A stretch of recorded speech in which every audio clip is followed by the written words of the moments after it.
Hello, everybody. Welcome to Can't Tell Me None podcast. Before the show begins, we would like to say that I hope that you're smashing the like button and also subscribing to our channel to help us with the algorithm. And turn on your notifications as well. Exactly, because what's better than just checking on the page, but you also get the notification that we're posting every Saturday. So, yeah, you can see the clips every Saturday, but then you can also check our Spotify at TCL Network for the full episode of the Can't Tell Me None podcast, and also Benchwarmer Reports on our Spotify or YouTube, whatever you prefer, Well, and here's the show. Britney Spears' dad, I think, stepped down as the primary. He did? Yeah. So he's not currently her primary conservator. Or is that how you say it, conservator? Yeah, Britney, 2 hours ago, Jamie Spears agrees to step down as conservator. God damn, Yeah, finally. So I'm like, is she getting her freedom back, or they're just gonna, No, they're gonna put somebody in there to. What's gonna happen now at this point is, since he stepped down, they're probably gonna. She gets to pick, right? They're probably gonna either let her pick, or they're gonna put somebody else in the place of him.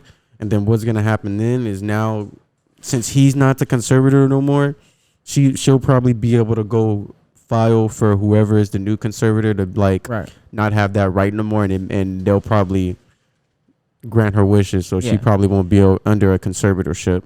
I mean, it's probably still gonna take a minute, but for him, like, this is a great deal because he already cashed the check. Yeah, like, he made his fucking money. Like, he's out of there. Like, he's done. Yeah, like, and at some point, this is your daughter. At some point, and also let's talk about the sister. The sister isn't really there to help Britney out at all. Timber, would you fucking stop it? Want me to open it for him? Yeah, open it for him. Sorry. Yeah. Hey, there's a screen door. There you go. Oh god. But yeah, he made his money, and he's been a conservator of her for like almost like more than a decade now, or whatever case might be. He cashed in on all the checks for her residency and the tours and all that shit. So now, like, he can just happily walk away because he's getting so much fucking press. He didn't really need the press. He already made his money. And it's like, is there any way where, like, if a conservatorship ends, like, does she get all her funds back? Like, let's say somehow she gets control of herself. There's no conservatorship whatsoever. She's fully in charge. Does that money that was once in control of her, in possession of her dad, suddenly becomes hers? Because technically, it's her money. Well, okay, so I'm not sure how it works. I'm not a lawyer. I would assume that. I know. I'm not even asking. That's not even it's like a rhetorical question. I'm just like throwing out there, like, what, like. I would just assume that that whatever money he came in, he acquired before it ended, will probably still be his. Like, whatever's in his own personal account, like the stuff that he got quote unquote paid for being an actual conservator, I'm pretty sure that'll still be his. And then anything else that's like a contract that's supposed to be for her, that's supposed to be her money, would probably go back to her. But I think anything that he's already in his own personal account, he probably would be able to keep. I wouldn't see them just being like, okay, you got to give back all the money, because even though I don't think all the money, but like, I mean, you got to run that boy a bank account. You got to be like, yo, man, like, hey, we just not going to let you have like 60 mil in the bank and Britney have 100,000. Like, that's not how this shit works. No, I think he'll give. I mean, that's his daughter. I'm pretty sure he'll be willing to give. Bro, no, he ran his daughter dry. He did. He ran her to the ground. He made her worse. He put her in the hell. You think he gives a fuck about his own daughter? She's free now. She's free to go make her own Well, money. actually, no, she's not free, because what if the court says that she has to pick another conservator? Well, no, I'm pretty sure she has to pick another one. But even once she transitions to her new one, I think she'll be able to file a new appeal to get the whole conservatorship removed, and it'll probably go through this time, because the whole thing was she was filing the conservatorship, and her dad was saying, well, she's not really fit to not have it. Right. And it's like a shame that like now is finally the time when he steps down, because Britney has already kind of like past her peak of like, being a performer. Like, she's at a point where, like, is she really gonna be able to sell out stadium? Is she really gonna Yes. be able to do a tour? Yes. You think so? Nigga, that is Britney Spears. What are you talking about? I know, but like, I know, but like that's I Britney mean, there's Spears. probably gonna be a lot of people that's gonna be willing to support her and willing to be there, willing to be there and like help her and build her brand back and support her. Fam, But she don't. Britney Spears doesn't have to make no more new albums. She could perform. She could go on tour and perform "Hit Me, Baby" one more time and "Toxic" and all that old shit all over again, and people are gonna eat that up. because it's probably just nostalgia and Yeah. you really want to just experience. Yeah, I get it. I can Yeah. see that. Yeah, And she could still sing. I mean, she could probably still dance. but it's like, does she want to do it? Is the thing. Like, She does want to do it, but she doesn't Just want to don't- feel like she's a slave. and no, have no to do- pun intended. Yeah. With the song, but yeah, Oh, yeah, she does have a. Oh yeah, I forgot about that. yeah. But yeah, she don't want to feel like she's basically a slave or a servant to her dad. She wants to feel like she has her own life. yeah. So I mean, this will work good for her. I'm happy. I'm glad that he Nah, finally yeah. stepped down. It's a good move. It's a good move. I don't want any more like anymore. I don't want to see any more shit because that documentary was fucking horrible. The way that Yeah, still fuck Justin Timberlake. Yeah. Fuck JT, bro. Fuck you. It's still fuck Justin. Cry me a river. You cry me a river. Anyways.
the minimum wage doesn't prove it doesn't work. Like, it's not a livable wage. If you're making $12 an hour, there's no way you're making 40 grand a year. You're gonna be making like 26, 28 grand a year. If you want to make 40 grand, if you want to make 40 grand off of $12 an hour, you have to be working OT at least 25% of the time. Exactly, which is wild because now you're taking so much time away from living your actual life, being at home, exactly, doing other things, exercising, taking care of your family if you got kids or whatever, right? Just doing other hobbies because you're spending 50, 70, 80 hours at a week at work. Exactly. You spend basically 10 hours a day at work every week. And piggyback right to the things that I said starting out before we end the podcast. But I said something about taking advantage of being a country that we're in, and there's people in other countries being less unfortunate. The one thing I do want to say about Americans that most people in other country, and especially when I was living in Vietnam, that I didn't get the sense of this, is that people in America work a lot. Like, we work a lot here. And yeah. I think at some point we stop getting compensated for the amount of work that we put in. No, yeah. I had a conversation maybe a year ago or so. I was talking to someone on Twitter. We were talking about, it was like a whole group. We was all talking about like shit like this, like the minimum wage. And this dude was from the UK. And he was saying the same thing. He said, I've noticed that you Americans, like, you guys work a lot and you guys don't really take time off. And then I explained to him, I'm like, well, this one, I think, well, it wasn't a year ago. This is like maybe a couple years ago. I think this when I was working at Walmart. So I explained to him, I was like, well, yeah, I mean, it's kind of, everything's expensive, especially if you live in California. So you got to work to make money. And then it's hard to get time off when you're working because it's like some jobs, they just are really strict with the time off. You got to really like have a lot of PTO or put your request in like a year in advance in order to get time off. And he was saying that's crazy because overseas, like in Europe, they encourage their workers. The companies encourage their workers to use that month that you got a PTO. Yeah. And go on vacation. Get the fuck out of here. Go take a mental health break. Yeah. So you won't come back to work my school first. I never accumulated so many fucking PTO in my entire life so fast. Literally, I'm like almost over 100, and I've only been at the company for under a year.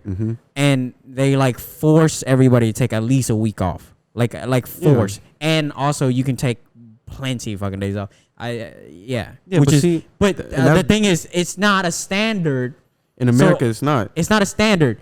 But it needs to be a standard because there's certain corporations that will do it, and then there's just certain corporations that will fucking work you. That's why the sun don't shine. Why niggas overseas don't give a fuck about working at the fucking pub or McDonald's because they can still fucking take that month off and go visit America, go visit Spain if they live in the UK, go visit Asia, go visit wherever, South America. They could take that time off, take that month off. Even they just want to take that month off and sit at home.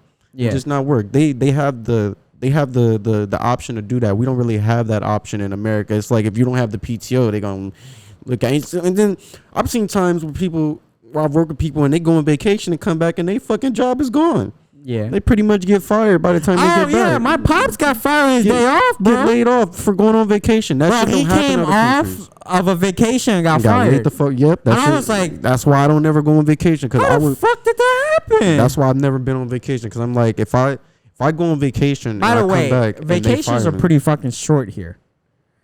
You only get like a week. That's not a vacation. A vacation is a month, bro. A month. Certain jobs only let you use a certain amount of time. I know at a time over here. Whereas like in other countries, they'll let you use as much 2-3 weeks. However much you got used up. If you want to use all of it, go ahead. They wouldn't care. Somebody's gonna replace you while you're gone. You'll come back and your job will still be here. But in America, it's not like that. You try to take a month vacation, you might not have a job when you get back. That's true. So yeah, it's just things that we have to get better at. In America. I think the government has to start regulating like corporations and putting standards. A little more than they already do. Yeah, more than what they do, and putting standards on how you treat employees, how like what you should offer to employees and stuff like that. And then, what you should do about the minimum wage. You raise it, or should you do it by a percentage of income throughout the company, whatever the case might be. But I think there needs to be talk amongst that, and I think the current administration is probably not. They're probably not talking about it. It seems like that's the last thing on their fucking mind. We're not gonna never really get this fixed out. It'd probably be a couple terms from now before the government really decides, get into that minimum wage. But I think it's gonna be a good 8 years before we can really start talking. Because Biden ain't really running the country. I think somebody's behind the desk. Think he's FDR. He want to be FDR, but he ain't. Wait, is that FDR the one that has No. Didn't he have scoliosis or something? I don't think so. No, it was one of those presidents. No, FDR was a good one. That was when I got shot. No, that's JFK. No, it was FDR. I think Roosevelt. He was sick or something. They had him his wife was. I don't know. I failed history class, so maybe I'm I think not that the is right. FDR. I could be wrong. I'm not the right person. But anyways, I'm just saying. I don't think Biden is to run the country, man. He can't. He can barely put a sentence together. What makes you think he's gonna put a bill together? I just vote for the president once, and then I wait for 4 years and see what they did good and wrong. I don't be keeping up with them. For 4 years. No, I'm just keeping up because I'm just keeping up because I watch the podcast and I hear about it. And I'm like, damn, But whatever. I don't try to. Jesus Christ! What the fuck was that? I had a burp real bad. Anyways, but I was trying to hold it in. It was weird. Anyways, but no, I don't really try to let politics depict my life because it gets out of hand. And exactly. Politics can be very stressful, and if you let politics control your life, you're gonna be depressed. Yeah. No. I just kind of laugh at it. I'm like, funny. I'm at this point, if anything politics related, I just try to find a way to hate both sides. That's fair. It's the best way to cope with things. As long as you hate both sides, you're good. If you like one and you hate the other, then you're in the race. But if you hate both sides, you're just kind of like the guy sitting on the bench like, look at these motherfuckers goes. Look at them just fighting over shit that don't matter. Or that do matter but shouldn't require fighting. But yeah, that's just my approach nowadays.